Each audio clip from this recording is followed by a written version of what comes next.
ये सैटेलाइट यहाँ पे, और दुश्मनों को सरदर्द के लिए जो लोग अभी पीएसएलवी से एसएसएलवी से डर रहे थे ना, सुनिए ध्यान से, जीएसएलवी तो बहुत पावरफुल है, ये है पीएसएलवी दुनिया का सबसे भरोसेमंद है, अभी एसएसएलवी सही हो ही गया, अभी एनएसएलवी भी बन रहा है, नैनो सैटेलाइट लॉन्च व्हीकल।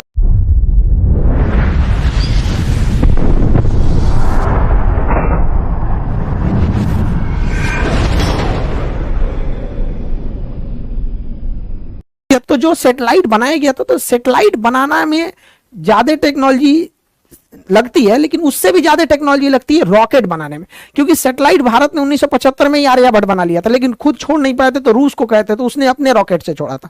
तो हमारे पास पीएसएलवी बहुत भरोसेमंद सैटेलाइट है, यह रॉकेट है, ये अब तक 50 सफल अभियानों को कर चुका है, बहुत बेहतरीन है, मंगलयान से लेके ये सब ने बहुत बड़े बड़े सफल कारनामे किए। लेकिन इसके जगह पे कॉस्ट बचाने के लिए इसमें स्मॉल सैटेलाइट लॉन्च व्हीकल हम लोगों ने नया बनाया था, और ये बहुत बेहतरीन था, इसने काम भी बहुत अच्छा किया। इसके देखेंगे तो इसके 4 स्टेजेस हैं, मेनली 3 स्टेज है। सबसे बड़ा स्टेज जो है पहला स्टेज है, इसके बारे में पहले समझते हैं। इसकी लंबाई 34 मीटर है, व्यास जो इसकी मोटाई है वो 2 मीटर है, 120 टन खुद इसका भार है, तो अपना भार है। लेके कितना जाएगा, तो 500 केजी के सैटेलाइट को लेके चला जाएगा। आजकल 500 केजी में बहुत बेहतरीन सैटेलाइट बन जाएंगे।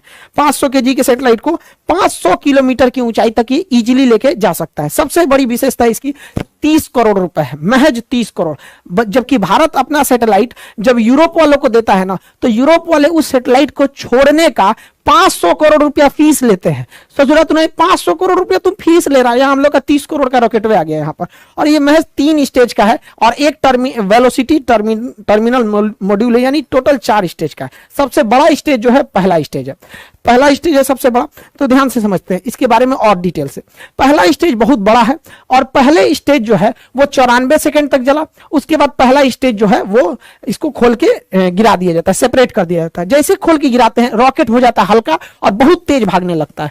तो क्वेश्चन भी पूछता है कि जैसे जैसे रॉकेट अंतरिक्ष की ओर जाता है उसकी स्पीड क्या होती है, तो बढ़ते जाती है। रीजन 2 है, एक ये अपने कुछ स्टेजेस को नीचे सेपरेट करके गिरा देता है जिसकी वजह से हल्का हो जाता है। दूसरा, जितना पृथ्वी से दूर जाइएगा पृथ्वी के खींचने की अर्थात गुरुत्वाकर्षण शक्ति कम हो जाती है। तो एक तो शक्ति कम हो गई, दूसरा भार कम हो गया, इस वजह से तेज भागता है। दूसरा स्टेज जो था वो 113 सेकंड तक चला था। तीसरा स्टेज जो था वो 106 सेकंड तक चला था। यहां तक में कोई प्रॉब्लम आई थी चौथे स्टेज में।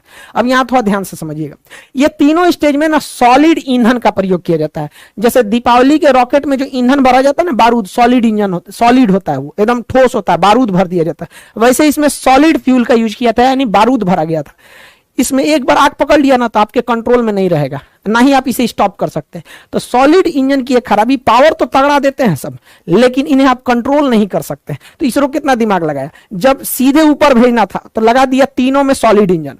और ये सॉलिड इंजन जो होता है इसमें जो सॉलिड फ्यूल यूज किया जाता है HTPB, ये फुल फॉर्म एग्जाम में पूछता है, HTPB हाइड्रोक्सिल टर्मिनेटेड पॉलीब्यूटेराइन, ये इसमें यूज होता है HTPB ईंधन के रूप में। इसे कंट्रोल नहीं किया जा सकता।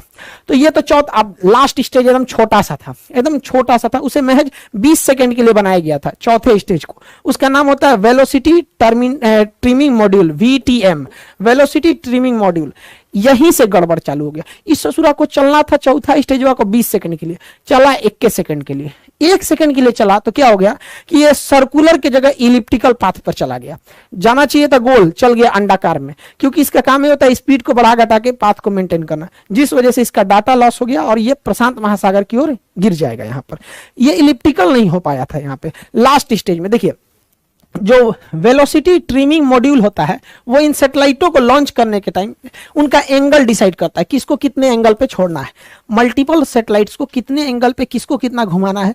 यहीं पर डाटा लॉस हो गया। ये सारा चीज अपने समय सही से चल रहा था, यहाँ पे क्या हो गया, डाटा लॉस हो गया। 20 सेकंड की जगह पे 1 ही सेकंड फायर हुआ। इसका मतलब पूरा रॉकेट सही है, कोई दिक्कत नहीं है, बस ये ट्रिमिंग मॉड्यूल में दिक्कत है, एंगल गड़बड़ा दिया था।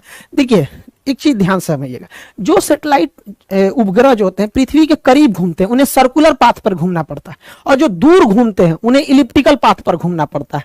तो गलती से इसे जाना चाहिए था सर्कुलर पे, चल गया इलिप्टिकल पे, जिस वजह से ये क्या हो गया, गड़बड़ हो गया अपने ट्रिमिंग फेज में। इसलिए देखेंगे लास्ट फेज में बस ये 20 सेकंड के लिए यही बच गया था, जिस वजह से ये फेल कर गया था। हालांकि लेकिन कोई बात नहीं, हम लोग अगली बार फिर तैयार करेंगे। पहला लॉन्च जो था वो तो PSLV का भी फेल हो गया था, पहला लॉन्च जीएसएलवी का भी फेल हो गया था। सचिन तेंदुलकर भी अपने पहले मैच में कहा कोई अच्छा परफॉर्म कर पाए थे, लेकिन ऐसा तो नहीं है कि आगे नहीं किए थे, बेहतरीन काम किया था इस सेटेलाइट ने, बट लास्ट में थोड़ी सी सेंसर खराबी की वजह से ये गड़बड़ हो गया था ट्रिमिंग के समय में।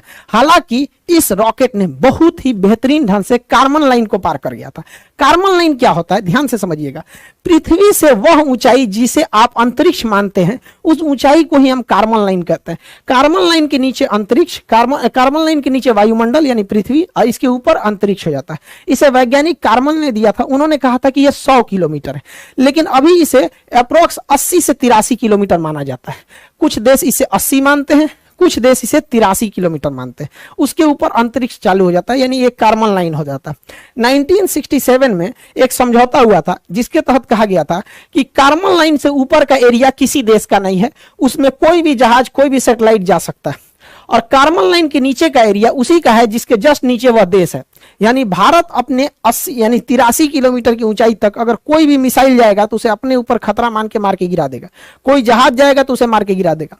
समझ आ रहा है कि नहीं? तो हमारा एरो स्पेस कितना होता है अपने क्षेत्र से, एक 83 किलोमीटर। लेकिन समस्या यहां ये आती है कि कोई देश इसे 80 मानता है और कोई देश इसे 83 मानता है। जो 83 मानता है वो तो ऊपर ऊपर जाएगा। अब जैसे मान के चलिए भारत कहेगा कि हम 80 मानते हैं, अमेरिका कहेगा 83 मानते हो, तो जाएगा। अब भारत चल जाएगा किसी क्षेत्र में 80 में, कहेगा हम तो कार्बन लाइन के ऊपर हैं, तू कहेगा मार के गिरा देंगे, कहेगा एयरक्राफ्ट है ये। तो इसमें काफी असमंजस है। हालांकि इतनी ऊंचाई पे कोई जहाज जाते नहीं है सब यहाँ पे। तो कार्बन लाइन हमेशा याद रखिएगा, एग्जाम के पॉइंट ऑफ व्यू से इंपॉर्टेंट है। यह अंतरिक्ष वगैरह में जितने सैटेलाइट वगैरह रहते हैं कार्बन लाइन के ऊपर ही डाल दिए जाते हैं। इस तरह से जो सैटेलाइट घूमता है इसे कहते हैं पोलर सैटेलाइट। ऊपर नीचे जो घूमता है ये पोलर सैटेलाइट। ये पोलर इसलिए कहते हैं कि ध्रुवीय सैटेलाइट, क्योंकि पृथ्वी के ऊपर और नीचे 2 पोल है, north pole and south pole. तो पोल का चक्कर लगाने वाले सैटेलाइट को हम पोलर सैटेलाइट कहते हैं, हिंदी में कहते हैं ध्रुवीय सैटेलाइट। इसमें खर्चा कम आता है, ये सर्कुलर पाथ पे घूमते हैं और पूरी पृथ्वी का चक्कर लगा लेते हैं, निगरानी कर लेते हैं। कैसे?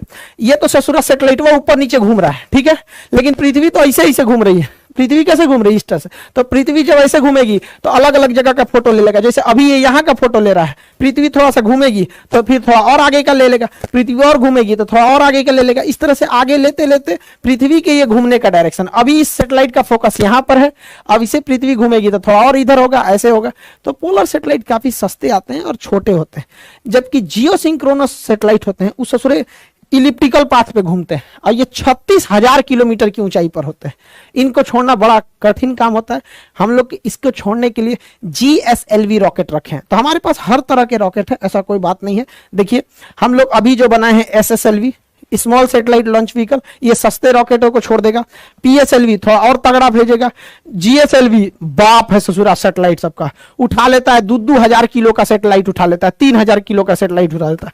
और GSLV Mark 3 दादा है ससुराई, 5,000 किलोग्राम का सैटेलाइट लेकर अंतरिक्ष में उड़ जाता है। तो ये बहुत खतरनाक है। तो हमारे पास हर तरह के सैटेलाइट है, हर तरह के जरूरत के हिसाब से हम लोगों ने इसे बना के रखा है। लेकिन सबसे ज्यादा अगर कोई काम आने वाला है तो SSLV का काम आने वाला है, जो अभी हल्का सा फेल हुआ है, मतलब वो 98% सफल है। उसका एक सेंसर गड़बड़ हो गया था।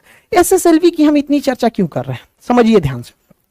एक ससुरा ये 72 घंटा में रेडी हो जाता है, मतलब ये पार्ट बाय पार्ट बन के बना रहा था। इसे कसने के लिए केवल 72 घंटा चाहिए, 3 दिन में ये रेडी हो जाता है। और इसे केवल 6 आदमी मिलकर रेडी कर सकते हैं और हर हफ्ते इसे लॉन्च किया जा सकता है। हर हफ्ते फटाफट 3 दिन में लॉन्च होगा और समय देख के मौसम ठीक है कि नहीं, सब कुछ ठीक है, लॉन्च कर देंगे।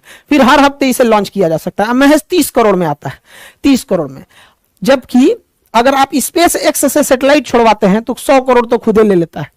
यहाँ तो 30 करोड़ का पूरा रॉकेटवे है और खाली छोड़ने का 100 करोड़ ले लेता है। अब कोई देश वेट नहीं करेगा क्योंकि हर हफ्ते ये भेज सकता है। जबकि हमारे पास जो PSLV और GSLV है, इनकी खराबी समझिए।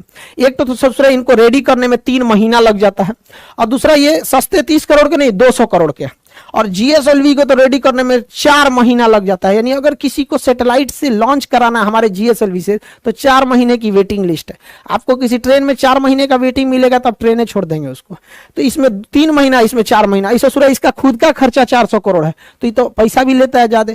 इसी वजह से आज के समय मॉडर्न टेक्नोलॉजी है। मॉडर्न टेक्नोलॉजी में हर चीज छोटा होते जा रहा है। पहले शादी ब्याह में कैमरा करने वाला इतना बड़का कैमरा लेके आता था, अभी नॉर्मल कैमरा आ गया है।